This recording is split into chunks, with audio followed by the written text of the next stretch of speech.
Chuckling Childs got chucked, and Alessio alived alums all over. We might have lost, but for once this season, we felt something we thought was gone. Hope. You're listening to Can't Read, Can't Write.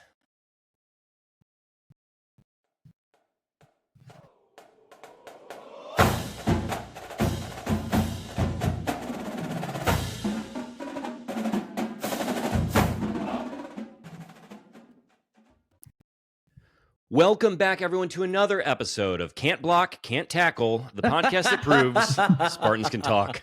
I'm Mike Jones, joined as always by the dude deep into car condoms, Kevin Greck, and the guy who puts the dumb in Tweedledum, Alex Plum.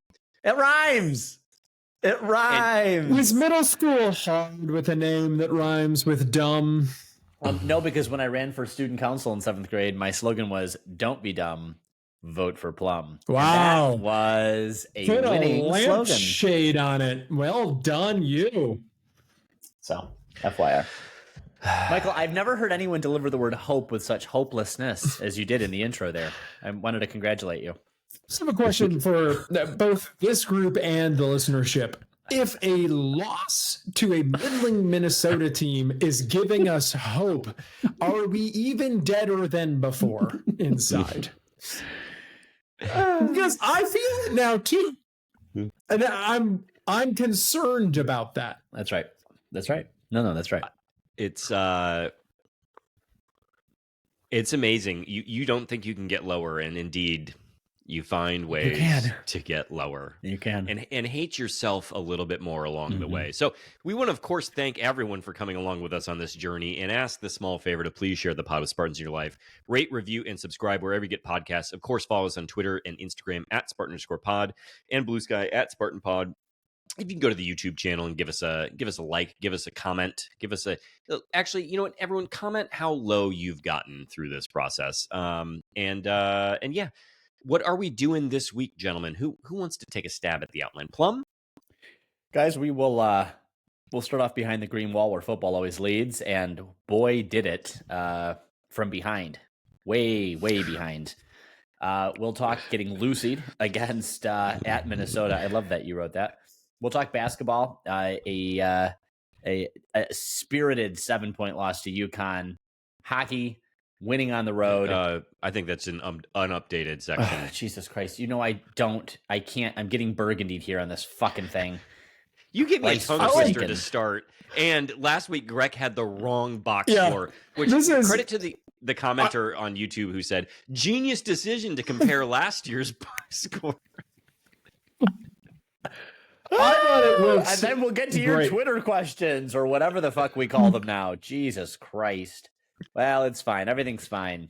For the first time all year, the football team put in more effort this week than we did on the podcast. And my lord, it's still relatively low. Yeah. Yep. All right. Well, let's get in behind the green wall here. And yes, I did say lucid because it did indeed feel like the ball was pulled away again.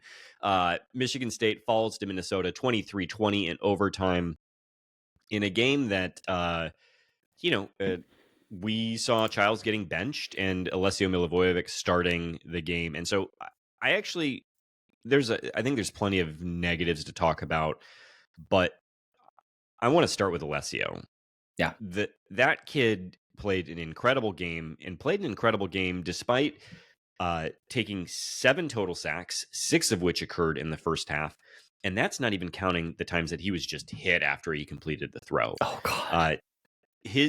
The way that he enough finishes the game, I want to make sure I've got this right here. What is it? 18 for 23, 20 for 28. I'm sorry, with 311 yards and a touchdown. That he processed the game at an incredible rate. The distribution to his receivers was 4 to Bullard, 8 to Kelly, 4 to Marsh, 2 to Velling, and a couple other guys. But I mean, just was putting the ball all over the place. I mean, we all know how good Rodney Bullard is, right? And it's it wasn't a surprise to anyone to see him tearing it up out there. That 71-yard long pass, like Rodney Bullard. This was a known commodity, Rodney Bullard, right? Right, Plum? You know, everyone knows Mott Community College standout Rodney Bullard. I think, the things I was excited about with Alessio is that we saw a Michigan State quarterback who could throw the ball, and we've not seen one of those in several years. So this is a really exciting moment for the program. And to everyone saying flashes of Rocky Lombardi circa 18, shut up. Shut the fuck up. Shut up. We need this. And also, I would kill to have Rocky Lombardi right now with that hair and that win on the road at Michigan. Would kill to have him right now. Noted Northern Illinois Husky standout, Rocky Lombardo. But the other thing I wanted, and I'm glad you mentioned this, Jones, because I think that's exactly right to say the absolutely getting punched in the dick every fucking time he had the ball in his hands, and he kept taking it. And to make the throw, right? Like to make the throw, and they were good throws, and they were on. And there was a couple of little fuck ups, which it's a kid's first fucking start, and it's on the road. Good. This was an elite. That's not elite. But it was fucking so good. Careful. Don't get too excited. He had mettle. He had poise. He could have been a lot fucking worse. And he even gave us some runs. He had a couple keepers that I was like, good kid, good. And then it panned to Giles. He also had one that I was like, no, thank you. That one where he ran directly into their defensive end at the 2-yard line. I can't. I'm not ready to get there yet. But no one's perfect, and he wasn't for sure. But at the age that he is, first start on the road in a season that has gone nowhere but down, I had to say I'm doffing the cap to Mr. Alessio Milivojevic. I was very, very happy. Can we put a big narrative to bed as well? The classic. Well, actually, he's only played against their second and third line defenders, and that's why he's been able to move the ball in these third and fourth quarter situations. Yeah, go ahead and take your fist and give yourself the Alessio treatment, just straight down to the crotch if you've ever uttered that, because he was ripping it up out there. It wasn't perfect, but it was against their first line, and it was with, as we were saying, dudes in his face the entire game. Whole day. So that narrative can die. Yep. Yeah. And I'd like to take a victory lap as a pod. I think we're out in front on this one. That just seemed to be like, can Childs make throws? Does he have the arm strength to make throws that Alessio may not be able to? Yeah, I think that's probably fair to say. Is it though? Because this game we saw 2 massive bombs, and we haven't seen those all season. Yeah, all right, if we're, like, one of them was underthrown, which probably stopped a touchdown from happening. But the one, I think it was the long to Nick Marsh. He had to kind of come back to it a little bit. Yeah. But I guess but that's not even my point. Like, I'm tired of this idea of of talking about the arm talent of Aiden Childs, because I think there's something to you do not need to have a great college quarterback. You do not have to have the most talented arm in the world. Mm-hmm. You do need to be able to process information quickly and deliver an accurate throw. Yeah. That isn't going to cost your team. And we saw that in every instance out of Alessio Milivojevic, save for the first play that he had the entire season where he threw a pick six. But he's been in meaningful snaps, moved the ball. And then you even saw it when, to your point, Greg, if you want to make the argument, well, he wasn't playing against the best defense. He still hit multiple receivers. Mm-hmm. Like, the tight end exists when Alessio Milivojevic is in the game in a way that it does not when Aiden Childs is in the game. Mm-hmm. So, I think it was a net upgrade for this offense, and just fucking balls on that kid. That said, plenty of things weren't great in this game. Actually, I want to say more nice things. I think the whole team continued to play really hard the entire time. Yeah. Well, to not the point that entire team, but we'll get into that. Go ahead. But I do want to kind of circle back on this later as we inevitably revisit the Jonathan Smith conversation. But it is quite clear that this team has not quit. And you saw the defense, I think, play one of its best games that we've seen in a while. And that is despite the fact that apparently earlier in the week, Jordan Hall was having trouble walking because he's so beat up. So I think you're just seeing, look, were they perfect? Absolutely not.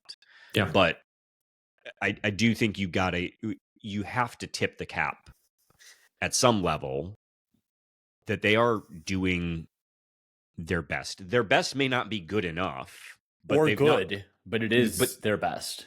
Yeah. So I wanted to, before I start shitting on individual players, I did want to say, like, they are at least apprising themselves well of the uniform in the sense that part of it is effort related. Good. That's good. I think that's great. Now let's start shitting on players. Yeah. Who's going to get lampooned first, Michael Jones? I'm going first. I went second because I scared my dog at one point in time during the game. I'm going first, and today it's on the theme of getting sacked. I really want to call out Matt Gulbin. Matt Gulbin, who needs to be Matt Gulpin Bleach, because that guy fucked us harder than anyone this season has. You've really never seen a less competent offensive lineman in your entire life. I sent still shots of him. Dear listeners, Plum sent a picture. Here's a picture. When Plum's doing and this film study. And this is Gulbin. Here's Gulbin. He hikes the ball, looks up. There's a guy right at him. It's a one-on-one situation. He decides to look right and go two-man coverage on the same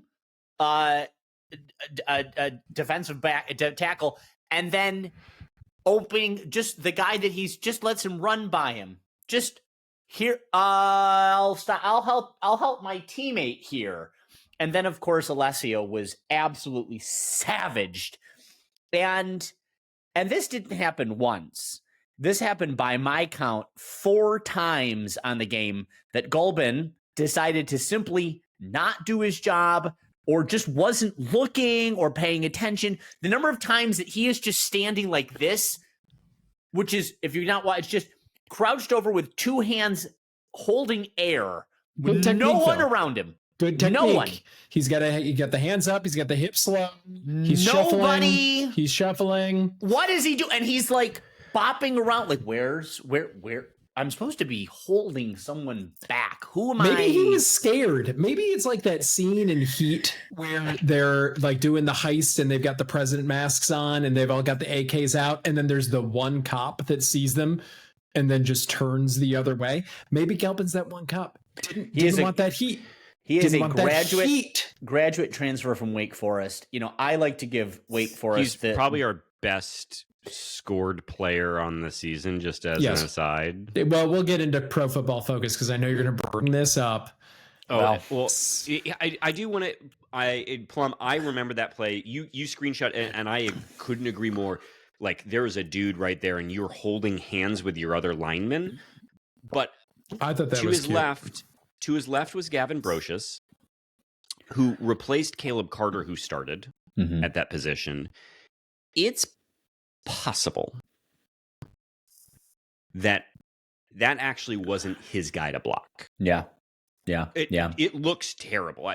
But I'm with you. Either way, at some point in time, it is, as the senior most guy on the line, it is his job to protect the quarterback. I'm just saying there were too many times. If listen, I'm the last guy on earth who should be seeing a pattern on the offensive line. And the fact that I'm paying attention to the offensive line performance now and trying to dissect what's going wrong, and I'm able to deduce that Gulbin is just fully out of his own depth. Like, Brocious, you're not going to hear any support of Gavin Brocious from me. My God. But dude, to your point. So this whole fucking offensive line is in absolute chaos, tatters, and they all need to go be Gulbin some bleach. So fuck that guy. All right. You're up. I got one. Michael. I want to say the nice things first because it is important to say the nice things. This is good. Look who's he's been reading parenting books. Yep, he has been. Elijah Tau-Tolliver. Oh. 11 rushing attempts for 130 yards. Yeah, that is good. With a long of 85. So let's be clear that 85 is doing a lot of heavy lifting. Yeah, that's good. But I want to talk about that 85. Was that in the third quarter? When was that? It was not in the second quarter. No, this was the third. Yeah, it was this kicked off the third quarter. And I say that because my third bullet point of quarter two, I'm just very unimpressed by Tau-Tolliver. Unfair? So go ahead, please. Tell me why I was unfair. Go ahead, Michael. Tell us about your thoughts here. Yeah. So he had daylight. So much daylight on that run. And got brought down at the 5 or 10 yard line. Not even like 3. Because he's not fast enough. Yeah. That's because you played at Sac State.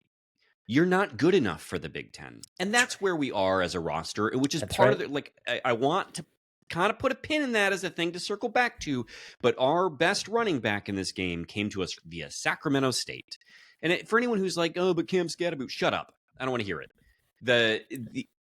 He got run down by a gentleman who looked fully Minnesotan, and it is unacceptable. And so that's an unacceptable statement. That's for sure. I can't believe he would say he was gassed. He was tired carrying this team. My father did try and give him some grace and say, well, the DB, the Minnesotan DB, probably had to run less far because didn't start at the line of scrimmage. I don't care. You're slow. Yeah. Anyway, can we talk about field goals? I think we should. And then can we talk about Marsh after that? Yeah. On one hand, I want to get upset about field goals. Kicking, we thought non-punting kicking was going to be a big concern this year. Turns out hasn't really been a factor because we haven't needed it. But it was a factor in this game. And it's not the long one that kills me. It's the short one. And it kills me for 2 reasons. One, we can't be missing in that situation. And 2, we did not put him in the best position, if memory serves. It was a very short field goal. And we had just gone. So he's right-footed, if I'm correct. We had just gone more to the boundary on the previous play that was an Alessio option of some RPO of some kind. I don't remember what it was. I don't even know if it was an RPO. I think it was a designed stretch run by the quarterback, which might have been fine for Aiden Childs, but I don't know what you were doing putting Alessio there. Yeah. And then it put us in a full field goal kicking position. Mark D'Antonio never would have made a mistake like that. Mark D'Antonio would have made sure that the previous call was called to make sure that that field goal was set up perfectly. If we scored, so be it. That's fine. The important thing for Mark would have been that that field goal was set up. And I think it's a better approach because with that field goal, with either of those two, this game doesn't go to overtime and we win. So I'm mad at kicking a little bit, but I'm also mad at coaching for putting us in that situation. Continue, Michael Jones. Well, if we're going to continue, because that play call that was maybe again in the evidence that is being compiled of reasons that Brian Lindgren should not be an offensive coordinator here. That is maybe exhibit 2 for me. The other thing that's concerning is Jonathan Smith at the end of the third quarter seemed surprised to find out that it was. Did anyone else catch this? Yes. He was talking to the ref and laughing like a dad making a joke at the grocery store about, wow, time really flies. Like he didn't know. Is this real? He didn't know the third quarter was ending? No. Yeah. Dad says that. My dad says also that Blaha and who's the guy who does it with him now? J.U. Is it J.U.? Falkirk. Yeah. Also did not know that the third quarter had come to an end. Yeah. So, they don't get paid $9 million a year. I don't think George is pulling that much cash. But so I don't know if there was something in stadium that maybe led to that confusion. But anyway, Nick Marsh, couple things. One, that holding penalty, like bad, real bad, very bad. Taking a touchdown off the board, Nick. Fully. And then Mamatron can shut the fuck up because there was some social media shit where she was just nope. Yeah. When he does something just shut the fuck up, lady. We don't need it. Just shut the fuck up. It's okay. Just shut the fuck up. And then he does not come down with the ball in the end zone in a what was a pass that he had to cut back to, maybe slightly underthrown, but goes off of his fingertips. And the thing is, if you're going to tout yourself as an NFL prospect, like a day one, maybe early day two guy, I'll tell you who's coming down with that ball, and it's anyone at Ohio State's wide receiving core. Like, you got to make that catch. And it sucked to see that one dropped. So, I think obviously Nick Marsh is our best offensive player. I just don't know he's that elite. Okay. I'm kind of saying it now. I'm like, I don't know. Is he our best offensive player? Yeah. No. Or is it Rodney Bullard all of a sudden? Yeah. Bullard. Old Rodney Ballard. Before we move on from the players and go to the coaches, can I talk about all blocking and tackling that happened on defense in the first half? By all means. Because what a contrast between the Minnesota defense and our defense. My God. Yeah. Minnesota defense was crashing, was wrapping up, was bringing down. There were so many open field tackles that Minnesota pulled off. You know how many open field tackles our guys pulled off? None. Zero. Not a one. It was disgraceful. I know things got better. They kind of pulled it together, but that's effort stuff. Clearly you can do it. We saw it in the second half. If we had seen it in the first half, I think this would have been a win. There's so many different things that we can point at that this would have been a win. Do you have any more players, Plum, that you want to skewer before we move on to the coaching staff? I don't know. I do. Well, yeah, I do have some good shit for old fucking Lindgren. I think I said my piece. Can I? Well, I'm going to come for the referees later. I'm going to come for the referees later. That's it. Yeah, I'm good. That gets its own separate section at the end.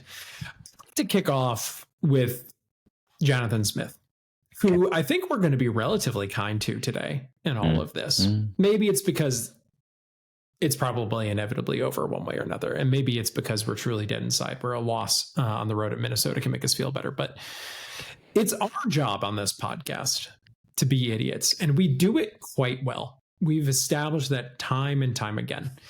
And it's our job as being idiots to call for the backup quarterback to get snaps. It's what a podcast called Cannot Read, Cannot Write should be doing. It's your job to evaluate talent and know that we'd be wrong. You're supposed to be real smug today, Jonathan Smith, of like, oh, you wanted Alessio, huh? Well, I gave him to you, and look what happened. We got rid. No!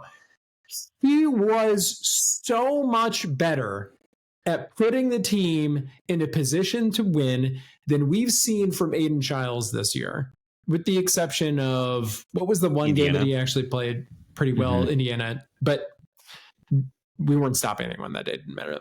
So it's your job to be able to evaluate the talent available to you and put the team in the best place to succeed. It gets to what we said last week about the sunk cost fallacy and his legacy with Aiden Childs. He really hitched himself to that wagon, and we're in a place now where I think his time here is irredeemable and it doesn't matter anymore. He went down with that ship. But this time today with Alessio kind of goes to show it might not have needed to go this way. We could have potentially won a couple of games earlier this year. He probably would be better by now and maybe even would have won a game like this. if the vibes were different or he had a few more snaps. Or he'd be snapped in half by now. It's not entirely clear, but it is disappointing to me that a walk-on quarterback like No walk-on. QB whisperer guy should be able to tell maybe this dude's got something and we should give him a shot, even though I've hitched my wagon to Aiden. Do you guys have anything on that? Well said. It's tied to the referee thing. I guess I should hold it, but I'm not. Just because Ron Smith. It's the lack of energy for me. It is the lack of passion. I know that PJ Fleck is insane. I know that he's unhinged. And he also didn't look well. Like, I'm worried about his health. He looked jaundiced. He looked jaundiced, and he was also wearing sunglasses on a very cloudy day. I have a lot to talk about sunglasses later too. The officials. As a sensitive-eyed boy, I'm willing to give the benefit of the doubt. You're not. Shut the fuck up. That's with wrong those again. Pale baby blues over there. Wrong again. Insane. He looks insane, and he is insane. But his insanity worked well for his team, and you just can't muster Jonathan Smith to do anything. You have got to work the officials when they are butt fucking you. You have to do it. And when you can't do it, you lose all integrity. You lose the trust of your team. You lose the moral high ground. You lose everything. There's no just thinking like, oh, well, they get it wrong sometimes. No, you got to give it to them. God damn it. Yeah. And also, I expect to get it. When I fuck up a call, I expect to get yelled at. And when I don't get yelled at, you know what I think? Oh, maybe I wasn't wrong. No, I was wrong. Maybe I need to be held accountable, or I'll do it again. Yeah. Anyway. It's a truism of life of you only get something when you ask for it a lot of the time. Always.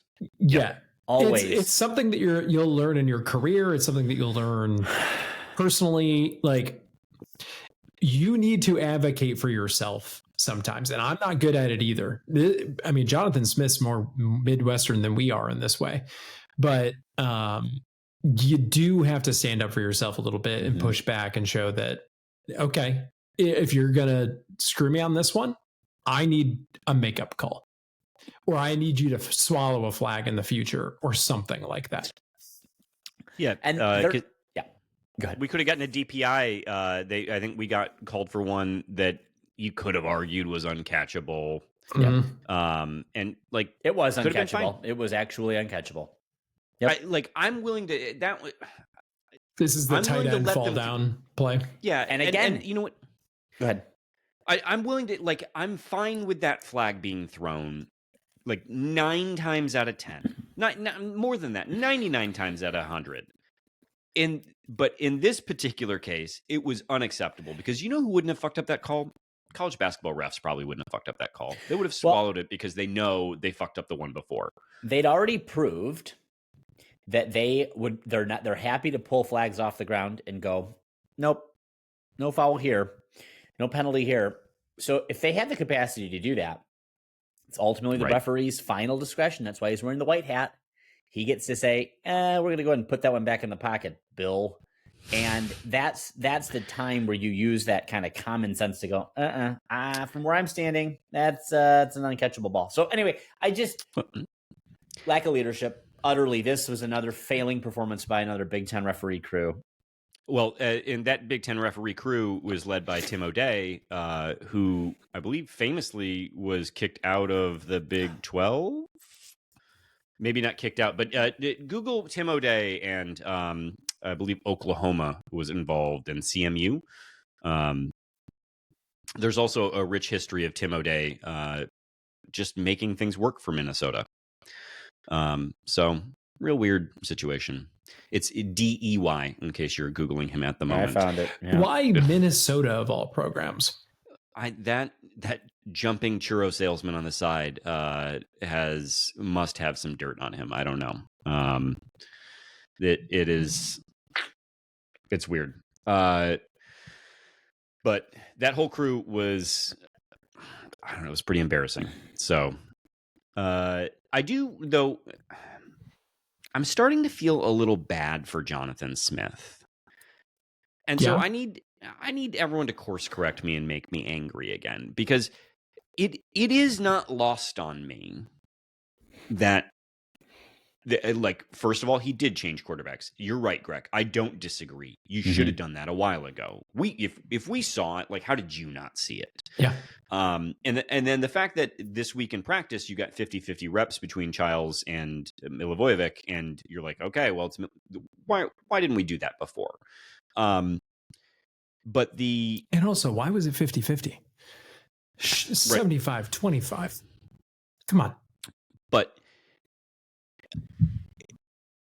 the team really does clearly, like, as much as we're talking about him not being animated enough, his team has not quit on him.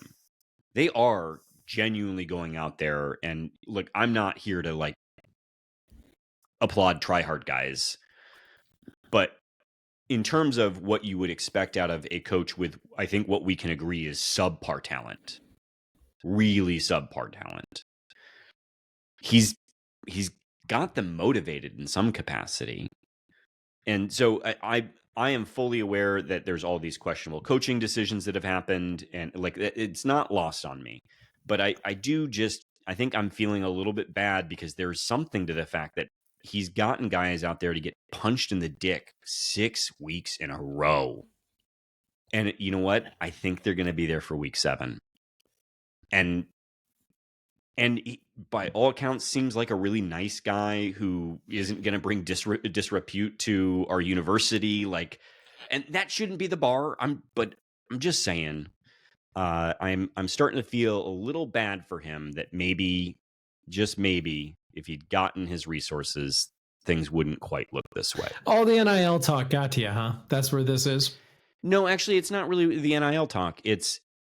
I'm impressed by the fact that they're getting embarrassed week after week, and they just keep getting up there and trying. Like, to go back, they're the Charlie Brown in all of this, and I gotta tip my cap. So this is the Randy Marsh getting the shit kicked out of him, but he keeps getting up. There's already just a complaint. It's the night from it's only a flesh wound. Is that what we're saying? Yeah. Why can't I think of Monty Python and the Quest for the Holy Grail? Quest for the Holy Grail. I mean, it has happened several times this year. Sorry, Plum. Like, USC game is a great example. This is a great example. There are also games that we've accused the team of throwing in the flag. It's not been universal. Yeah. Sorry, Plum.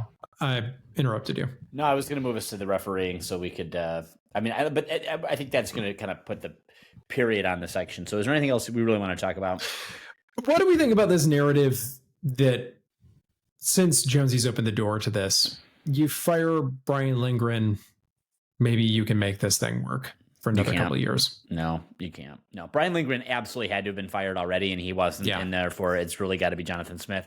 And it's kind of wild to me that this hasn't happened yet. Like, there's no self-preservation apparently from Smith either. Like, we have a real problem on our hands, and I do want to ask you what you're both thinking, because I've been waiting all day for the text message from one of the two of you saying, there it is, he's out.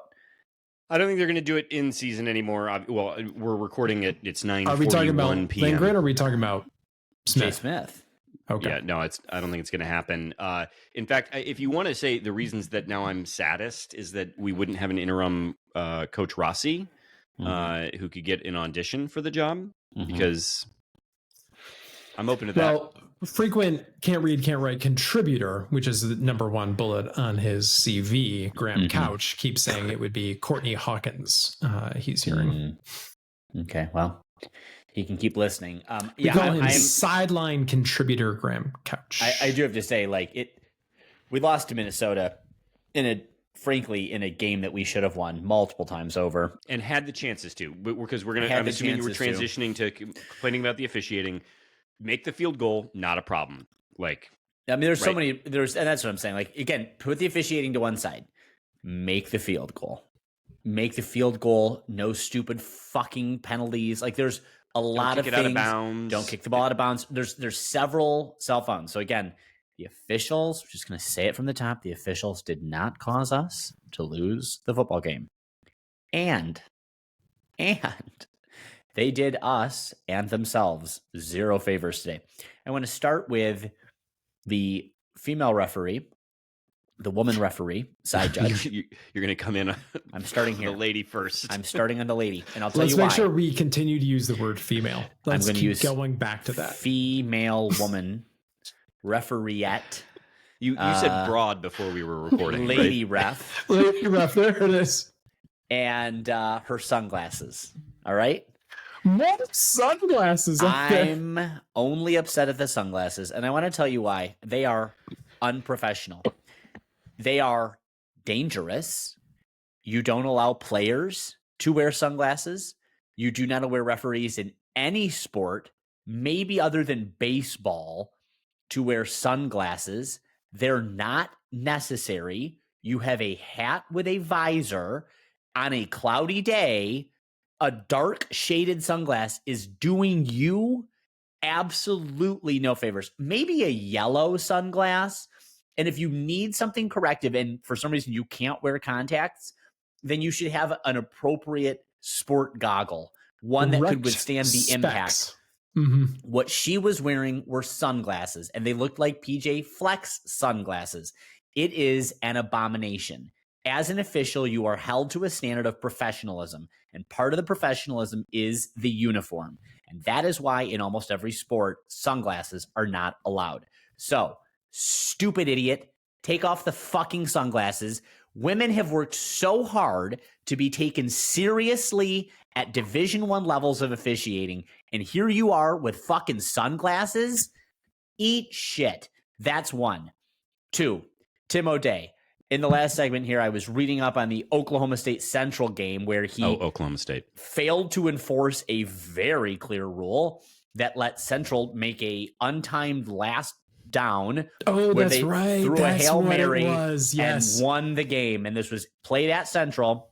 It was a playoff game, and it was officiated by a Matt Crew. And so this is a game that it's just, again, I'm angry today about judgment calls.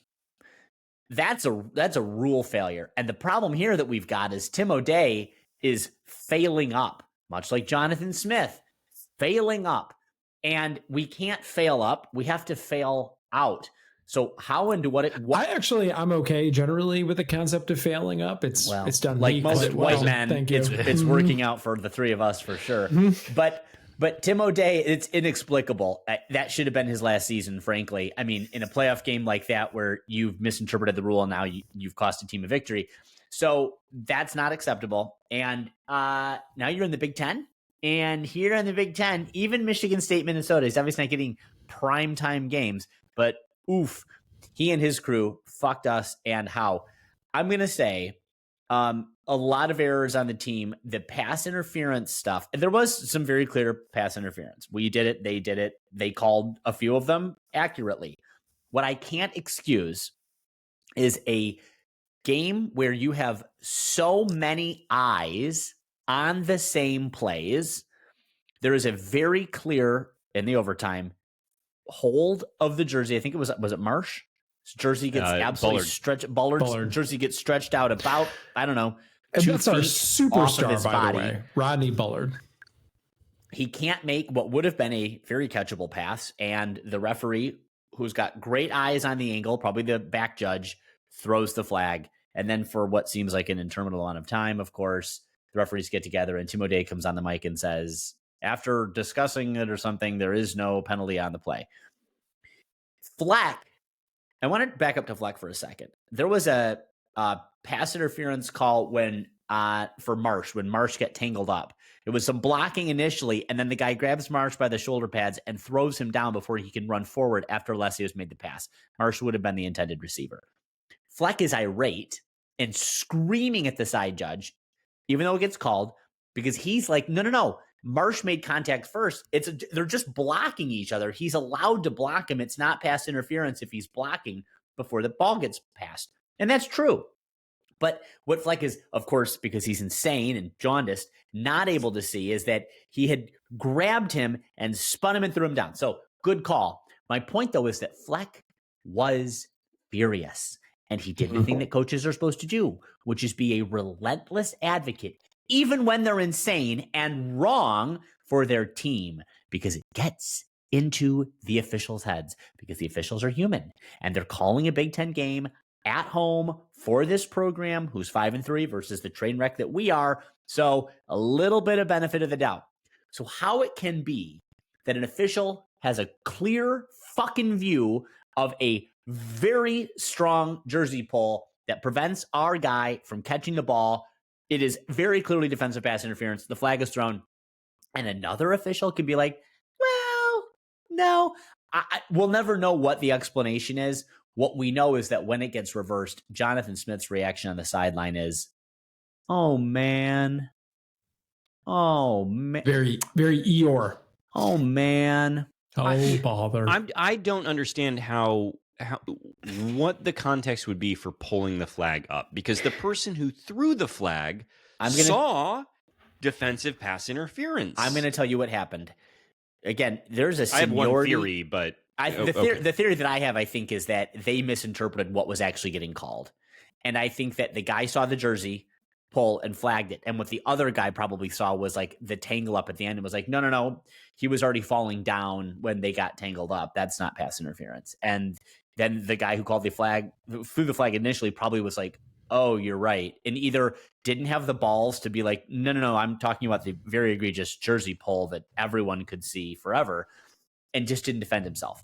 And it could have been because he had in the back of his head all of the screaming that Fleck had been doing, or they could hear it over the mic. I mean, there's 1,000 things that go into a crew's position, but this is the problem when you've got domains of influence. This is what we see in Big Ten basketball, or in just basketball officiating in general. They have zones. When they're in the zone, that's my zone. You can't call the foul there. I have to call that. This is the back judge's zone. He's got complete eyes on it. So again, to your point, it's not acceptable. There's actually not acceptable. Plum, there was a documentary series that came out this year on this topic, this concept. It was called The Rehearsal Season 2, but it was about airplane crashes and about how in many cases the co-pilot could have intervened and reviewing black box information. It seems that the co-pilot was right, but they didn't. There's a hierarchy, and the hierarchy caused the plane to go down. So everyone should go watch the documentary series on HBO, The Rehearsal Season 2, about this concept. You're the third person to recommend that to me, not just because of my affinity for plane crashes, which is really what watching this team is like. So anyway, it's a bad performance by the officiating crew, and it's inconsistent. The thing that as referees we get chastised and yelled at and criticized and judged on more than anything else, because very rarely is it an actual rule interpretation gone wrong. I mean, that is disqualifying. I mean, I really believe that's disqualifying. If you don't know the rules, that's the only job you have. And at that level, getting paid what you're getting paid, if you don't know the rules, you got to get the fuck out. From then on, everything else is judgment. And the only thing that matters with judgment is you have to apply it consistently. And so when you don't apply it consistently, you don't have integrity and you can't be believed. And if you can't be believed and you can't be trusted, then you can't do the work. So this is just another example of Big Ten officiating absolutely shitting the bed. I don't know what's going on. I don't know if we're pulling up a lot of guys out of the mid-majors. Like obviously Tim O'Day is clearly not talented or competent as an official. Sunglasses lady, like, ma'am, you've just set women back another fucking decade or two. It's not good. And it's got to be beneath what the Big Ten can expect. And the fact that we don't see, like, this is what I'm saying. And people say I want Jay Batt to have a statement. Like, I need the league to explain to the university how this happened. Like, you have at a certain point. I get that we lost. I get that it doesn't look good, but you have to, and I don't believe that they're doing it behind the scenes. It's not unfair to publicly demand that accountability, because we're fucking ourselves up. And I get that completely. But when you just can't even get a decent shake, it doesn't help. And I hate to be the one that is fucking ragging on the refs. I do get the irony of it, but they're not helping themselves at fucking all. So that's it. The other instance in all of it was the end of game where Minnesota scores after Darius Snow got stiff-armed by their quarterback and put into the dirt. It seemed pretty clear-cut that the dude stepped out of bounds. I'm also a little surprised that we're not able to sync up multiple views at the same time. At the same time. Like, we had time code since the 80s. It's it was in law in Canada in the 80s that they had time code available. I believe that was 1982 for the documentary series Strange Brew, where they discussed time code in court. But and we still don't have it today in 2025. But continue, Mike Jones. Yeah, I just it seems to me that if you've got a Big Ten command center, which I don't know if you guys heard, this is the first time I actually have seen it happen in a game. Alessio Milivojevic was pulled out of the game by the Big Ten to check for a head injury. Yeah. It wasn't four-dimensional chess, as it turns out. The reason that Childs went in at the very end of the second quarter. I appreciate that one of the sort of plane view, the view of the plane, the line judge is blocking the foot, but there's the other view that shows him stepping out of bounds. So he does do that. I don't know why we can't sync things up. This should be very doable. And if they can't get it on the little TV that looks like the thing that our parents would take to a stadium back in the day, if they could do it back in the command center, that would be great. Because that would have been a fourth down and a yard or two. Who cares? If I'm PJ Fleck, I'm probably kicking the field goal there because I'm at home, and so I don't need to lose it in overtime. It does seem like if we have atomic clocks, you could put the exact time on the film as metadata and then be like, okay, that's the second. Find me that second in all the other views. Mm-hmm. It seems like this is doable. But again, this is a podcast called Can't Read, Can't Write. We're idiots. We think that the backup quarterback should have been getting snaps. So what do we know? And we said after the Boston College game that, we're not that good. This seems not very good. Shit. Do we need to rename the podcast? All right. Can I just want to put a thing on the referee thing there, on that last one, because for me, and I meant to say this earlier, but the thing that pisses me off is the way that, to your point about the time stamping, it could be that they didn't have enough to overturn the ruling on the field. It could be. And it doesn't make sense, but it could be that. What the referee said is, the ruling on the field is upheld. What the fuck does that mean? They don't use that language. The ruling on the field is confirmed, or the ruling on the field stands. It's those two. Those are the only two words that they use. Confirmed means we got the call right. The video evidence supports it. Stands means we can't overturn it. We've spent 5 minutes looking at 30 different replays. We've chose not to use Canadian time stamping, and therefore it just stands, and sorry, we fucked it up, and we'll probably fail the assessment. Upheld, I interpret to mean, again, I'm sure this is another Tim O'Day pulling language out of his ass because he doesn't know the language or the rules and what the guidance is, saying upheld. Upheld to me means confirmed. And there's no fucking way that they could confirm it because they don't have any access to video out that we don't have. And there's no way to fucking really 100,000% know for sure. There's certainly enough doubt that they shouldn't have given it, but there was no way to uphold or confirm it. So shame on him. Again, fucking idiot. Can we also just agree that there's a few things that should be standard equipment now? The line judges should have the camera on the bill of the cap. Sure. The pylons should all have cameras in them. Like, Yep. I don't. This is a professional outfit, and at some point in time,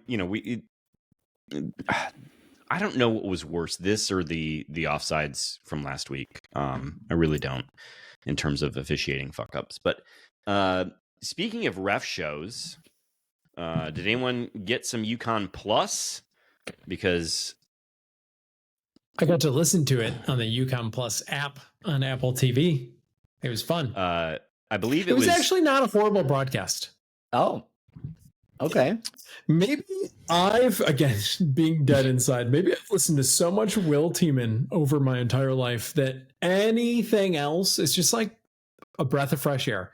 But it was fine. I knew it was happening in the game. I think I really lost respect for the broadcast, the TV broadcast anyway, when they discussed Divine Ugochukwu as a excellent 3-point shooter. He shot 20% last year. So that's not it. MSU loses 76-69, which makes the game feel closer than it actually was. That was a 15-point loss if we're being really honest about from a vibe perspective. There was 29 fouls called in the first half and 27 in the second. That's college basketball. It was a real college basketball game in that way. I'll tell you what, this genuinely hit me as a unwatchable product. I mean, it was, and not to mention the fact that I was watching on the app on my phone, and if I turned my phone sideways so that I could watch full screen, it just went to sort of the stock images of like Michigan State and UConn logos on repeat. So that was all I could see. So I had to watch it with the baby screen instead. Like I was profile, little 16:9 ratio inside the profile view. Just like, I'm checking on my Ring camera. Yeah. Like, so between that and the foul calls, this was genuinely an unwatchable product for me. Was Jim Calhoun really on the broadcast? Does he do their... No, he was on the broadcast. You could barely hear him because he was not adequately mic'd up. So it really sounded like his former player was talking to him, but the former player was on microphone and Jim Calhoun was not. And the reason I know that is because earlier in the broadcast, when Jim Calhoun was not part of the segment, you heard him talking to Jim Calhoun while he should have been calling the game. Is this like a really bad sign for Jim Calhoun? Is Jim Calhoun like the Lee Corso of UConn's television product? Is it like, okay, Jim, tell us a story about UConn in 2002? He just sharper sort of than rambles for a period of, okay. Right. No, he seems sharper than that. I do think he might have been there for Izzo too, more than anything, actually. Oh, you think maybe he's not usually on the broadcast? You think it's just because Tom was in town? I think this was a Jim Calhoun's in the building. It's a big matchup. We'll have him. Why did they have Kevin Ollie there? That's what I don't get. Who? Good joke. Best joke of the episode. You tried. You did try. Anyway, so I think I got a couple notes from this. The 2 guard is maybe a bit of a situation for us right now. Mm-hmm. Kurt Tang is not doing anything well at the moment. Oh, he finished surprised. 0 for 4 with no rebounds and 1 turnover, and 2 points, going 2 for 4 from the line. And I would say when we saw him, admittedly, it was in sort of end of game minutes for the most part. But last year, he seemed to have a knack for rebounding the ball. Like, that's not there. So gonna need more out of Kurt Tang. Trey Fort, 3 for 8 points, 1 rebound, 1 assist. I think he'll be fine in the long run, but still not a particularly inspired showing. The one that people are most excited about, though, is freshman Jordan Scott. Played 15 minutes, 6 points, 4 rebounds, and 2 fouls. We might have a freshman doing we need one of those the work. because Please. the only thing I'm going to talk about with this whole game is double check me on this, Jonesy, because you know how I am with box scores. 3-point shooting, 4 for 14. Is that correct? Indeed. Yeah, 26 or 27%, whatever that is. Not good. Not good. Vertang, 4 for 3. Trey Fort, 1 for 4. Jordan Scott, 1 for 3. That's actually acceptable. Divine, 1 for 2. Don't forget Cohen. Yes, Cohen Carr, 1 for 1. Yeah, Jonesy's still going back and rewatching those highlight videos from the summer. We need to get 3-point shooting replacements for Jace now that he's gone. And I'm still not seeing it. Still not seeing it. It's my biggest concern. I'm going to continue to harp on this. So actually, my biggest problem is Jackson Kohler goes 1 for 5 in this game, 8 for 10 from the line, and ends with 10 points and 12 rebounds. My complaint isn't the 1 part of the 1 for 5. It's actually the 5 part of the 1 for 5. This feels like a team comprised of supporting players in the past who haven't realized that they are it. They're the dude now. Yeah, like that faux hawk needs to become a mohawk, bud. And I don't even know that I'm not necessarily blaming Jackson for this. This is a Jeremy Fears problem as well in terms of getting him the ball. But the fact that Carson Cooper had more attempts on the bucket than Jackson Kohler is alarming to me. And look, if Carson Cooper wants to put up 12 points and 10 boards, by all means, I would welcome that Carson Cooper. But Jackson Kohler should be our leading to second leading scorer most games. And so that's a little concerning to me. Yeah. So the good news is Izzo did classic Izzo stuff, put some weird lineups out there. The bad news is UConn was down 2 starters. So you kind of 29 for 44 we are at the line is not good either. Yeah. Yeah, that's a number 5 UConn, by the way, on the road. I described it as a 15-point loss. I think that is accurate, even though it ended up 6-point loss, 7-point loss. Yeah, something like that. But that was mostly driven by quite the end of the second half. Yeah, and so, but I still guess I would say in an exhibition with Izzo doing weird things, I don't care that they're down an important player. That's still the number 5 team in the country on the road. I think, and they looked good, right? UConn looked like a real legit squad. So, I guess in some ways glad that we got this out of the way before the Champions Classic. So maybe that'll go better. Got it out of our system. Yeah. Plum, tell us about hockey this week. Oh, that was mean. Yeah. That was mean. Womp, womp. We did that. Yeah, we didn't hockey. But this upcoming week is Penn State. It is on paper one of the biggest series of the year. Although are we still 1-1? We are still 1. It's my understanding. I think the new rankings don't come out until tomorrow, but we are still. There's no reason we shouldn't be number 1. Awesome.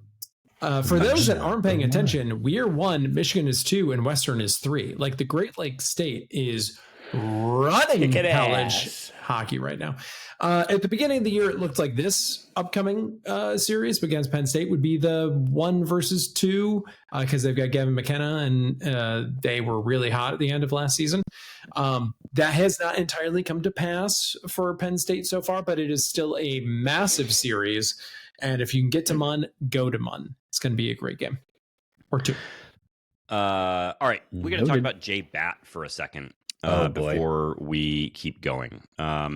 So 2 big moments for Jay Batt. One that I think is indicative of him passing, and one maybe of him failing. Yeah. So MSU launches Spartan Ventures, a nonprofit built on a nonprofit that is formulated like a for-profit enterprise. This is happening a lot this week. OpenAI also dropped the from nonprofit. So very good. Continue. Spartan Ventures is essentially going to be funneling up all of the revenue-making activity that Spartan Athletics engages in. It will have a board of directors. It sounds like a C-suite, and will be able to theoretically move a lot faster than perhaps things that the university would be able to. If and when college athletes become employees, they probably would be housed under this entity. It's definitely a forward-thinking model that we've seen a couple other places.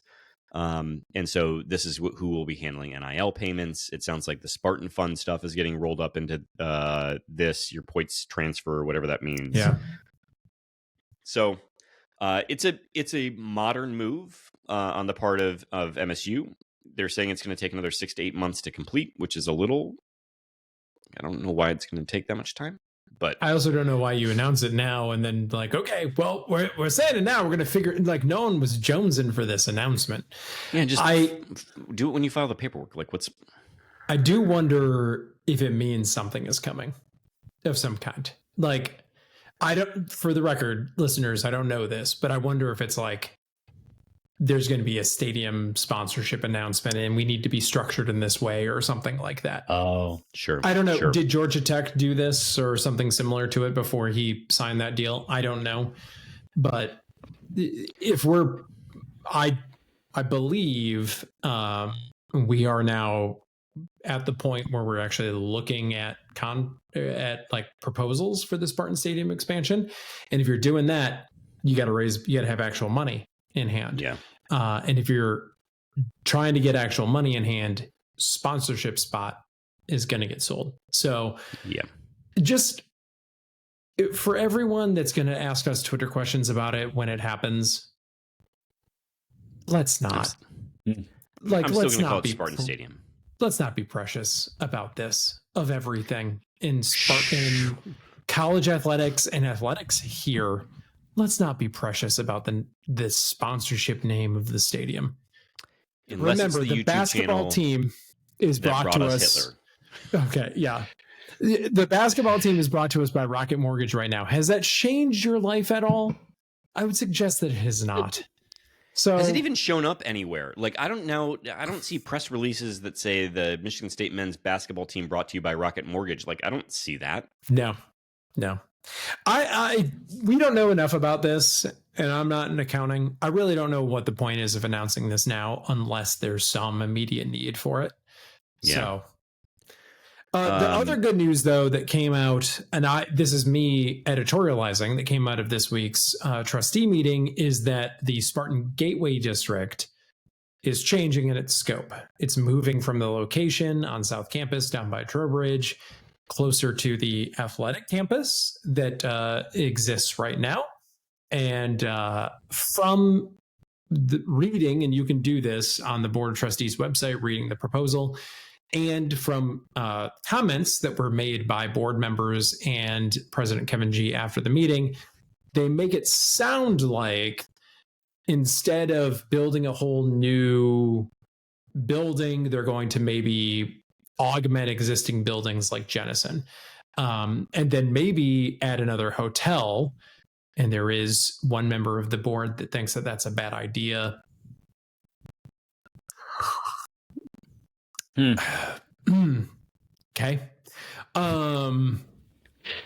In that area. So would be a great fundraising opportunity for the university. Kellogg is not going to exist forever. A lot of the people I talk to don't love Kellogg to begin with. So I like the idea of putting money in Jennison, in maybe Dem Hall, in like buildings in that area rather than have this thing off on its own. I think, Jonesy, you might disagree with that, but I think this is a very positive move. I'm conceptually fine with the idea of developing land elsewhere to, like, particularly if we're combining with a social district. I think we talked about the idea of, like, wouldn't it be really interesting if there was a whole other sort of economic hub that grew up that wasn't Grand River, right? That's not necessarily bad for East Lansing and the broader community, considering just how much land there is over there, right? Yeah. But no, I don't care. Jennison's, if there was a way to make Jennison great again, that would be a net positive. I personally feel that way more about Dem Hall. I think Dem Hall is like maybe the prettiest building on campus for my money. Like, well, I guess wherever gymnastics competes, they're owed at this point in time a top flight facility. Sure. I mean, for a multitude of reasons, not the least of which is the fact that they've been fucking crushing it. And so for us to not invest in them, which this was us investing in them. Yeah. And I understand it's not a revenue sport, but the whole purpose of that stadium was to house a handful of sports that would mitigate your losses as much as possible. And, gymnastics would be in that. Volleyball certainly can be in that category. And it's not really economically wise to be using Breslin for much of anything if we have to keep paying the university for that use. So I'm fine. It is the university who owns Breslin, right? It's not a private entity. Yeah. Yeah. Like I know it's just accounting at some level, but like you got to stand it up, right? So whatever you got to do to take care of these sports that are sort of revenue adjacent, we'll call them, then do it. I like the idea of a athletic campus, and I think this is a positive move. And I agree with you, Jonesy. Yeah, let's talk about J-Bat failing, demonstrating that he's not from here. Yeah, because I think he demonstrates that he is from here, making this move that we just talked about with the athletic district. But then we have this. Yeah, so I should pull it up so that I can quote it exactly. I can't believe. Well, you're doing this. I'll tee it up. So this week, the NCAA announced its findings and its punishment for Central Michigan as it relates to the Counter Stallions thing. And mostly it was show clauses for guys that are no longer in college football, or the actual dude that Counter Stallions knew from U of M. Basically, his career is over as a result of this. But Jim McElwain can't go back to college football. Bummer. And so then we won't be hiring him, is what you're telling me. Is that it? Was Central fined at all? 1% of their athletics budget, and then they're on 2 years of probation. Great. And I like the people that are like, oh, probation, better watch out. And University of Michigan's like, yeah, probation. It'll really get you, that probation. Don't do anything while you're on probation. Because double secret probation is even worse. So Michigan State comes out. Kevin G., another dude not from here, and Jay Batt come out with a statement. Michigan State acknowledges Central Michigan University's accountability for actions which negatively impacted our football program and student athletes.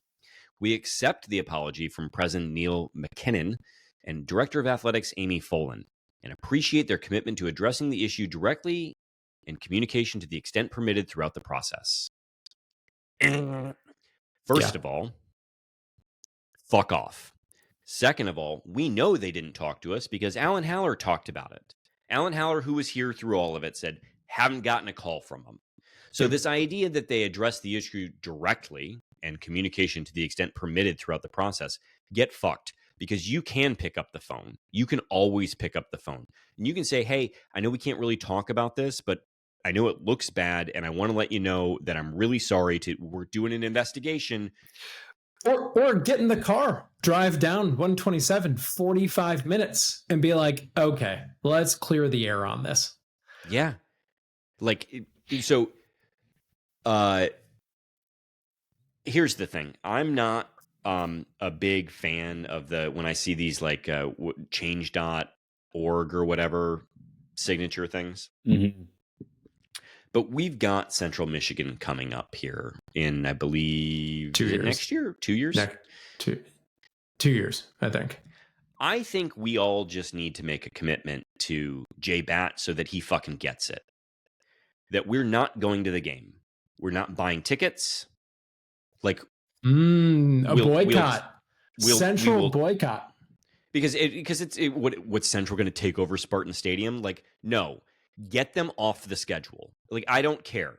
And I don't care if you have to give them $1 million to get them off the schedule, because then they'll know you're never going to see a dime from us ever again.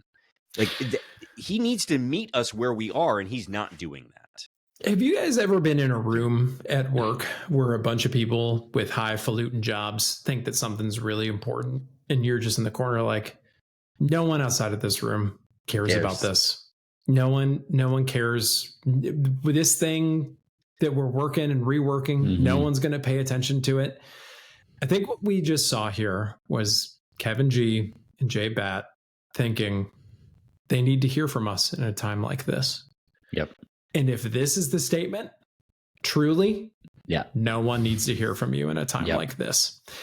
You would have been so better served to your constituency to not say anything than to have said this statement. And this demonstrates why sometimes it is beneficial to have someone from here, or that will still care about this place in 15 years. I hope both Kevin G and Jay Bat have a long and very, very successful career here. I think they're both showing that they're very good at their jobs, and so far it looks good.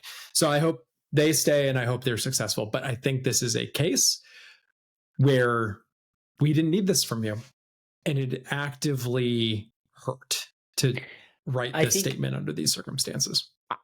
It may be that a statement was needed. Maybe they felt like they wanted to just put the line in it and be like, apology accepted.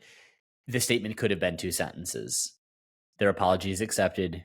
We are now moving on. And that statement would have said more than those 2 sentences. We would have gotten the message loud and clear that, okay, we're done now. But you didn't need to flourish. And that's the problem, because the flourish was inauthentic. The flourish, by the way, is always inauthentic. It's just art. And someone else writes it, or ChatGPT writes it, it doesn't mean anything, because to the evidence, and you both made the point, nothing that he said was at all factually accurate. In fact, they dissembled. In fact, at times they lied. They obfuscated. They didn't participate willingly in any of the investigation. They were not good partners, friends, or neighbors in any of this. And so don't just say, if you want to be done with it, and it's fine to want to be done with it. It's fine to just want to be done and move on and go into the future. Totally fine. And maybe that isn't maybe exactly what every Spartan wants. We want some more blood, but I get it. We've had it. The investigation is done. They could have just said, apologies accepted. We're moving on. And that we all would have understood to be the fuck you, because Amy, whatever the fuck, just like the sunglasses referee, setting women back. So shameful. That could have been the statement. I will say that there's very rarely times that I wish we had someone communicating like the president, but this would have been a great opportunity for a release that was that pathetic Neil McKinnon sad and Amy Folland called me up crying, begging for my forgiveness. After many tears, they were forgiven. All is well.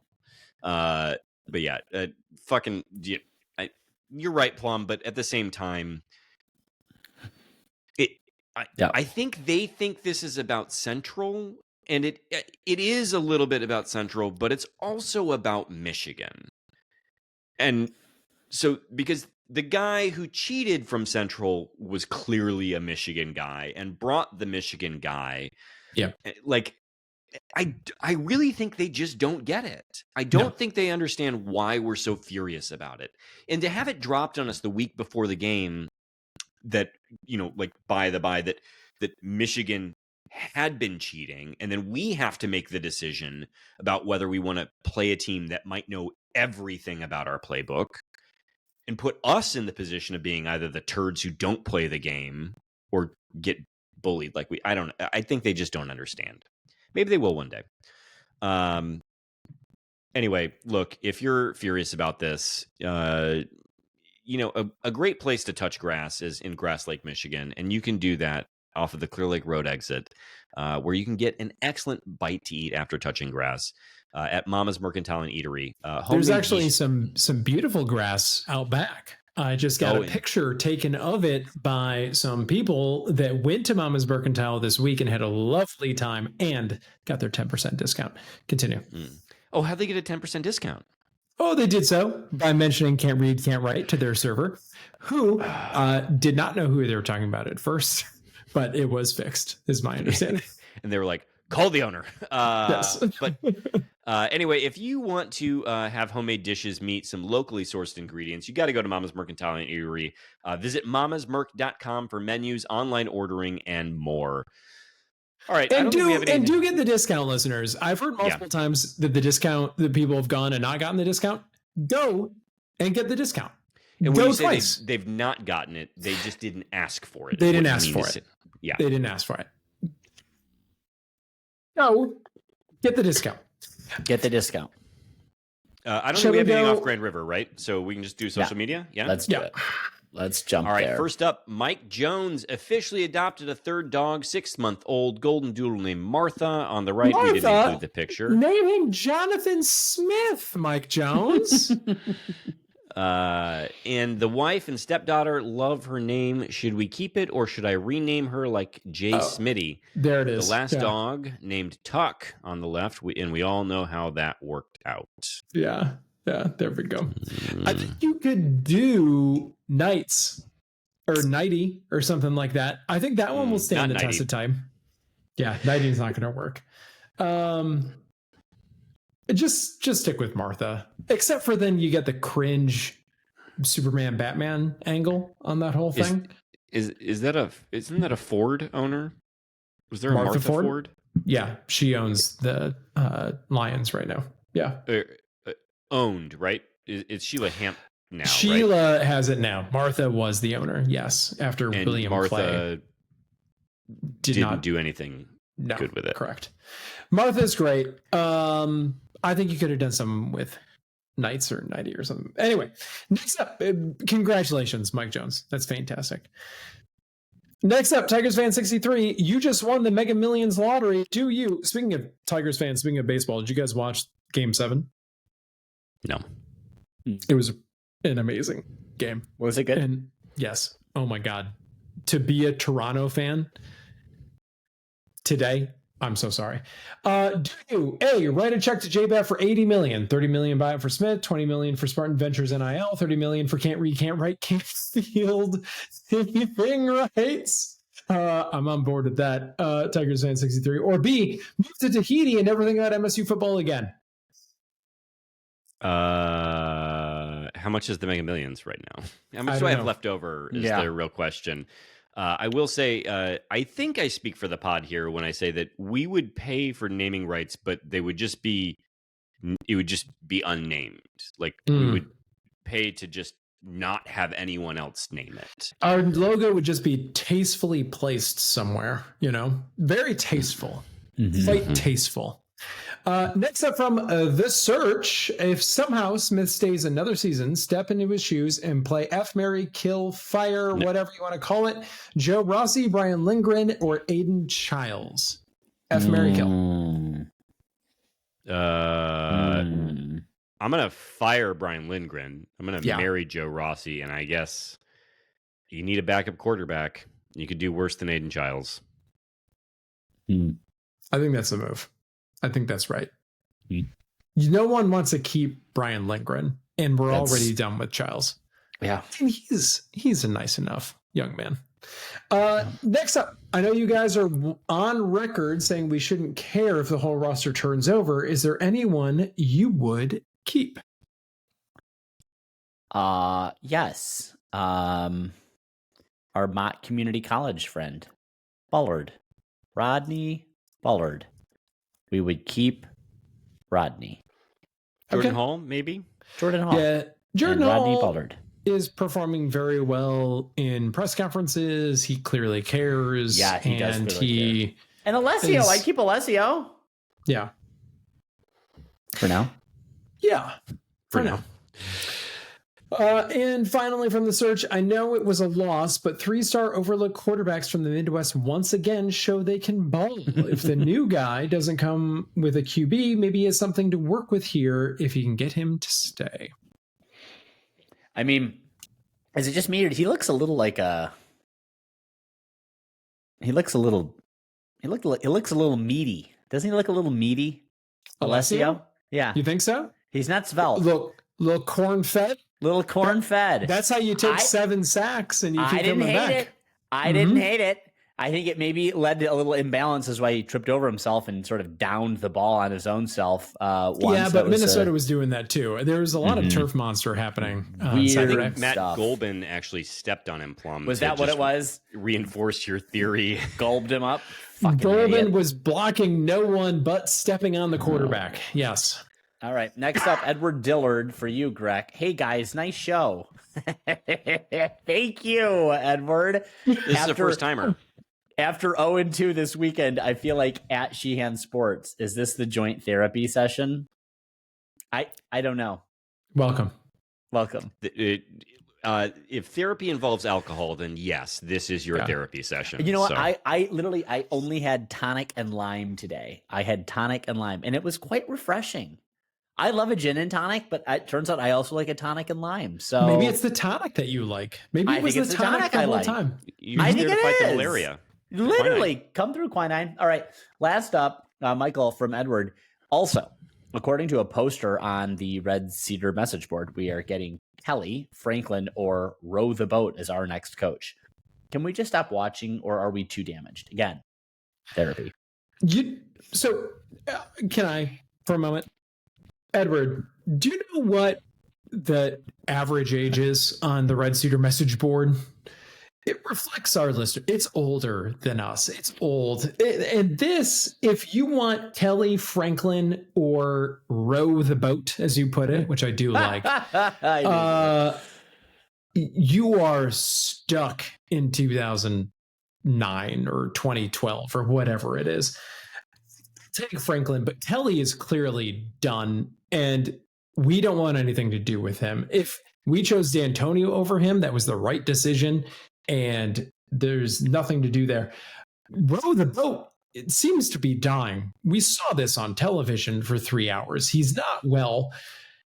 Franklin is the only one that appeals to me even a little bit, but Can I add another name to just to rank them for me? Are you put Pat Fitzgerald in here? Is that what you're going to do? Because apparently there's some strong voices that like Pat Fitzgerald, and our dear friend, I believe Joe Rexroad, has thrown that name out, losing all credibility. As if he had the man is rich. There's been so much ink spilled about buyouts, but I think very quietly Northwestern paid out a bigger buyout than all of them this year for him, because if you kept up on that story, there was a third-party arbiter that came in, or ombudsman, or what do you want to call it, and found him totally absolved of everything. Yeah. So I don't know no one knows really what his contract looks like, but they fired him on this rolling Tom Izzo type contract that must have had a massive buyout, and maybe we can get him on the cheap. But you didn't answer the question. Franklin, Ski-U-Ma, or Pat Fitzgerald? It's got to be Franklin. Of this list, you would be brain damaged to choose any of the other ones. Next up from Tianan, you guys can't scrape together for 30 mil. I mean, we can come up with 21. I think 21. I know, we're so close. We're so close. So close. Tianan, I'm looking at car condoms over here, bud. Come on. Next up from Outdoor Gas Man, why is Jay Smith still employed? Well, Outdoor Gas Man, we've really mellowed on this. I also we've asked the question before. What's the advantage to firing him now? Mm-hmm. I don't know that there is one. No one's been able to articulate that for me. And if the team continues to play hard, then really, why would you fire him now? Outdoor Gas Man, I realized this about myself Saturday night when I felt better about the team after another Big Ten loss. And I thought, maybe we don't need to fire Jonathan Smith until the end of the season now. My next thought was, am I very low T count, or does that show me that really that was all very emotional before and we don't need to fire him until there's a plan in place? And I think both might be true. I think I might be very low T count and we don't need to fire him until there's a plan in place. Quick question. I just want to interject on this. Would About my anyone... T count? Well, we know it's low. No one... Come on. But the second week in the row of Joe Rossi on the sideline, I believe he nearly got a sideline warning at one point in time because he was so fired up. Then he should have just pushed the referee and been like, toss my ass, asshole. He's over there chewing on a pen like he's one of us. At this point, I think he had 3 pens. Awesome. I think there was one tucked in his hat, one in his mouth, another one like half tucked in his shirt. Like he's got pens everywhere, constantly ready to chew on them. He seems like a dude who probably dips, but he knows that his wife is watching, and so he doesn't want to get caught. But anyway, the point is, I guess, would you be mad if he got interviewed? I mean, it would just... Yes, I would be mad. Yes, I would be mad. Mm-hmm. It would go to show that it's not Jonathan Smith's team anymore. Yep. Well, no. I mean, Jonathan Smith gets fired. It gets fired. Oh, gets interviewed for the job as head coach? Yeah. No. What? You'd be mad about it? He can get an interview, but he can't be the choice. Can we talk about his posture on the sidelines? It's very like hunched over. It's poor posture. We need some stretchy bands for our guy. Anyway, Joe Rossi we need some of those PT stretchy bands because the posture is bad. Just keep an eye out for that in 2 weeks. Listeners, who do we have next? Spartan 18770. You guys still don't want to retain many of our players? Didn't they just demonstrate that they tried hard and they weren't able to beat Minnesota on the road? Yeah. And I also think our broader point was, well, yes, first of all, they lose. Like, let's start with that. And then second, I just, if you want to make the change, you just need to not care. Like, we just all need to not care whose name goes in the transfer portal and be fine with it. It's a re-rolling of the dice, Spartan 18770. It's like when you're making your D&D character, you know? Like you get a couple re-rolls. Yeah, or maybe we just got like a low roll. Like it's worth re-rolling to see what you're going to get sometimes.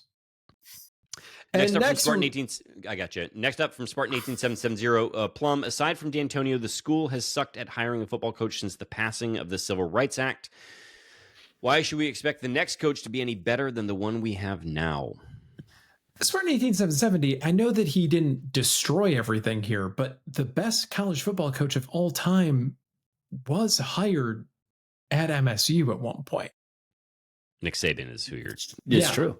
It's true. Yeah. I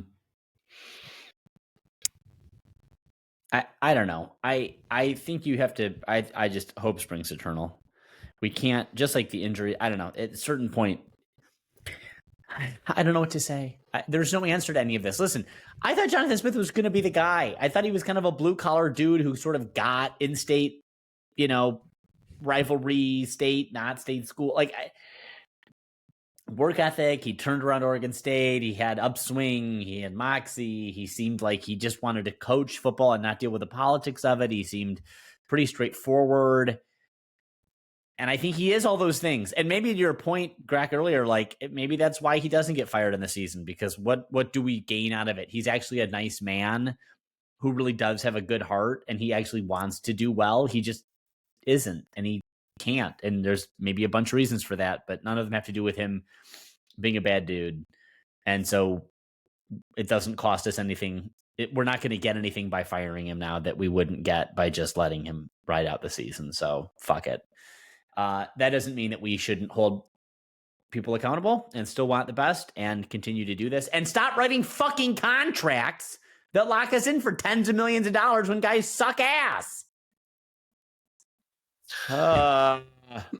Next up from Beppe Plum, what is Coach Jonathan Smith most pumped about? Dodgers winning the season, finding out he had a competent quarterback and not just a dude that can sometimes run and sometimes pass, or that he's basically winning the lottery soon and will be able to retire without ever working again. We haven't talked about the Magic Johnson of it all. No. I think he was there in Toronto last night. He got a quick view. Is he still actually a minority owner in the Dodgers? He claimed the championship yesterday. We didn't talk about his tweet last week, did we? That's what I'm saying. We didn't bring this up yet. Yeah, Plum, did you see this? No. I can't go through Magic's news feed, but the gist of the tweet was, because normally Magic only tweets facts. Yeah. But he says something to the effect of, my Michigan State Spartans are now 0-5 in the last 5 weeks. Difficult to watch or root for, I think is what he said. And the offense is uninspired. But Magic Johnson is worth over $1 billion. To me, it feels like the sketch from I Think You Should Leave of, we're all looking for the guy who did this. Like, Magic could fix this problem via $30 million or $60 million. But he could fix this problem. Oh, yes, very much. And I appreciate that he's not going to. And that's what made Magic Johnson probably the billionaire, is that he doesn't spend money on dumb shit. But don't tweet about it then. And then also, Magic doesn't send tweets like this.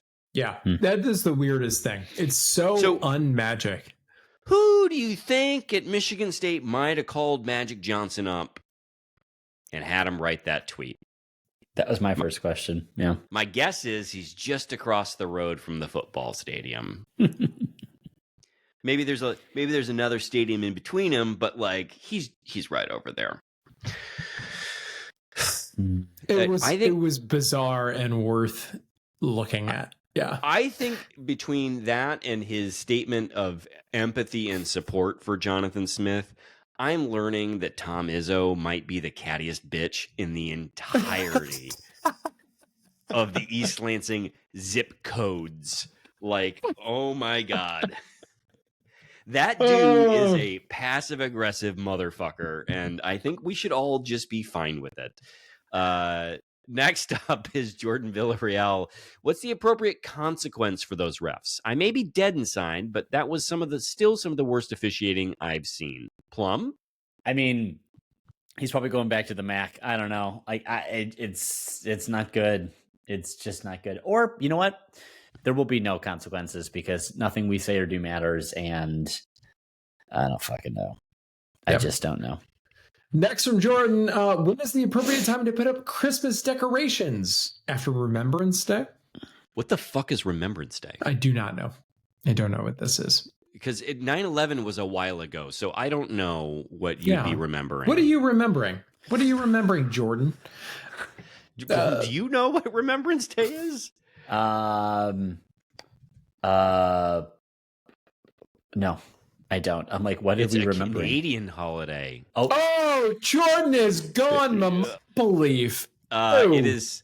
Wait, it's observed on November 11th is a day for commemoration of those who have died in the war and armed conflict. Oh, wait, maybe it's not a Canadian day, but is this different than... What's Veterans Day for, if not this?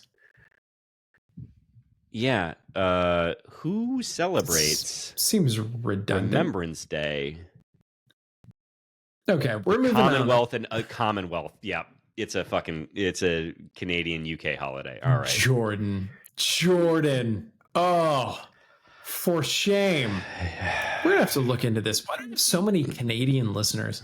Next up from the Upper Deck Jick Guy. If you had to bet your $1 million job on picking the next college football coach being more successful than Smith in the next 2 years, who would you pick? Nick Saban.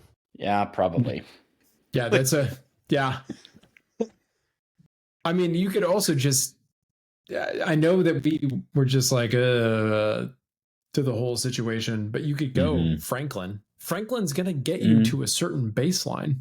That's true. Yeah. Fitzgerald is the same thing. Like, they're going to get you to a certain baseline. Maybe I worry. All right. Here's the thing about Fitzgerald. He coached in the Big Ten West, where he didn't even win it every year because sometimes Iowa won it. That's like, what are we doing here? That's right. And then, that's right. And he hasn't coached in a little while. Like, I don't know that he's up on his craft. Yeah. Like, I'm genuinely, I just want to say, I'm not going to come in the coaching search and have super strong opinions, generally speaking, about who we hire, because I'm not interviewing, and I think you've got to be open to people. But Pat Fitzgerald is a name that gives me as the kids would say, the fucking ick. So. Next from the Epitech Jerk guy who's trying to make this episode run 3 hours. Should college sports even exist anymore? No. Yes. Oh, yes. Well, both of you go. Both of you go. Plum, your argument for no.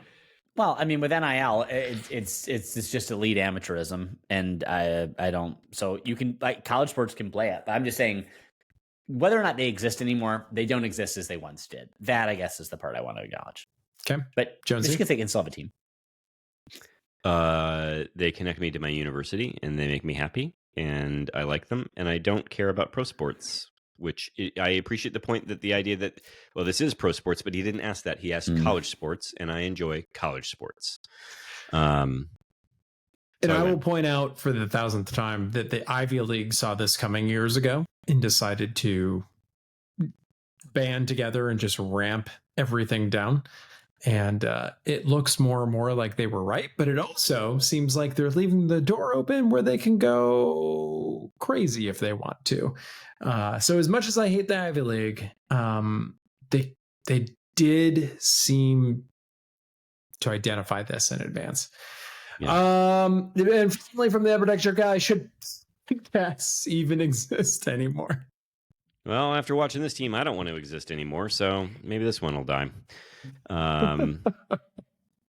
Next up, Jason Fry asks, Plum, in this difficult time for Brian Kelly and his, I assume this is phonetic for family, but in Southern speak, should we scissor lift them up with our thoughts and prayers? We should absolutely scissor lift them up with our thoughts and prayers. We scissor lift them up so they can stand on mountains. Did I send you a picture of the couple who went, one is a scissor lift and the other is Brian Kelly? Yeah. No, I don't think so. That's topical. Relevant. I mean, relevant. Yeah, topical and relevant. Next up from Jason Fry, when Brian Kelly inevitably gets hired at his next head coaching job, God bless whatever program does that, what fake accent will he adopt during his introduction to the fan base? Well, here in East Lansing, I just want to agree with the governor that we got to fix that damn roads. That's going to be it. I'd love PJ Fleck finally getting out of Minnesota, and then he gets Minnesota, and he just watches Fargo on repeat until. Oh yeah, I gotta play the football. Yeah, everyone talks about him in his code switching. To me, the cringiest moment was when he was on the 360 camera with that recruit, and he just clearly didn't know how it worked. And he did the mean mug thing, but it was in just such a way that. And then in the Brian Kellyest moment of them all, there was no one around him to tell him that that was not it and that they need to redo it and don't release that. Everyone around him was just like, let him fail. Let him fail. He's got real Katie Porter vibes. Yeah. Next up from, where are we? Thomas Zambiasi. Since the Big Ten covers the West Coast now too, Big Ten Network should be a national channel available on plain movie screens, right? It is the Delta, isn't it? I think so. Yeah. Yeah. Oh, well, no. Is it? I don't know. I've watched basketball games. But then it is. That I assume were on The BTN. We're going to have to talk next week if it's still going on the ESPN YouTube TV thing. But thank God we're not with ESPN anymore. I'll say that. What's the ESPN YouTube TV thing? I don't even know what this is. So Disney and YouTube TV can't come to an agreement. So they've made every ESPN personality tweet out like a link that people can like lobby YouTube. YouTube TV is doo-doo caca.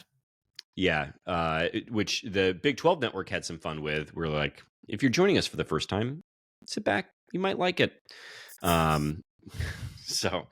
Anyway, next up from Thomas Zambiasi, which remaining week will the fan base be more upset about, this bye weekend or the Maryland game in Ford Field? Well, I'll have to see these motherfuckers there, so probably Maryland. Yeah. We can't lose. How are we going to lose the bye week? Call your shot right now. How are we going to lose the bye week?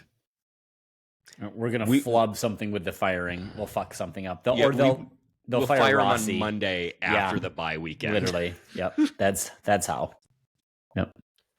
Next up from Nate C. Spartan Ventures. It's a subsidiary nonprofit tax-exempt corporation. Spartan Athletics Foundation will focus on maximizing revenue-generating opportunities and supporting NIL opportunities for student athletes. Part of MSU Athletes is a charity. Just remember, the public charity designation means nothing about charity. It just means they don't plan on turning a profit here, which for me is the silliest part of all of it. I mean, that's... yeah. I'm just sorry. I have to disagree. Aiden Childs is being paid real American dollars to play football. This is very clearly a charity. I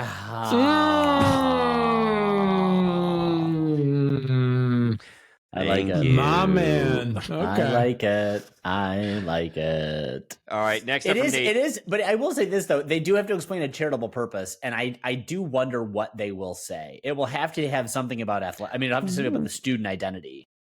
Well, wait, hold on. I'm sorry. To be tax exempt, do you need to have a charitable purpose? Because that's not in any of the words that he ripped from the statement, but he used the word charity later on. Yes. So to be a tax exempt entity, you have to have a charitable purpose. Oh, okay. And they will probably have something about academics, students. It will have to be a student identity. That is what it will be. You can be a nonprofit entity, but to be tax exempt, you have to meet any number of obligations. And some of them are political. You can be a political non-charity, like a 501c4. I think that's a political designation that you reinvest what profits get made, you reinvest into your mission. But to get this tax exemption, I don't know what else they would do other than, unless Congress creates another part of the Internal Revenue Service code. Is this a way that it could blow up in our face doing this? If they're like, actually, this is not a nonprofit anymore. No. And then we've given up that like grandfathered in status that existed before. Well, remember, profits would only have to get paid to shareholders, and so if they're not going to sell shares, then that's true. Then all of the money does just get reinvested into its mission. So it's not hard to run a nonprofit. I mean, that's not the challenge. The Clearly, we all know. Trust me. The difference is whether they get tax exemption. So we'll see if that ends up happening. And also, wouldn't it be smart of MSU to kind of blow up the current spot of all athletics? Like, we're clearly falling behind. We need to not let this continue to move forward. 100%. So, but again, magic can fix that. Yeah. I don't know what's happening with this next question. If MSU Athletics is charity and people donate to it, does that make them good people or bad people, considering real other charities that are likely more deserving? I don't. There's only so much money that we can give to Doctors Without Borders, right? At a certain point, do they really need it anymore? No, but all right. So I guess here's the thing. I've been thinking about this a lot. Our dear friend Graham has been complaining about something that I obviously care very deeply about. The lack of funding for SNAP benefits right now. There are plenty of real things to spend money on. But so I guess the thing I'd ask to someone like Nate is, Well, so if you buy season tickets to MSU, like you could have spent that money on a charity instead, right? Like we all spend money on things. So or when I buy a car condom, like that money could have gone to Haven House.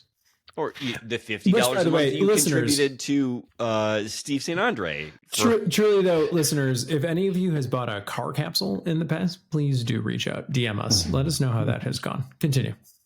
But I guess I don't know. Like I'm curious what Nate C's cutoff is for when you get to give money to this supposed charity, or when you don't get to give money, or is there a level and degree of money you can give before it becomes shameful and wasteful?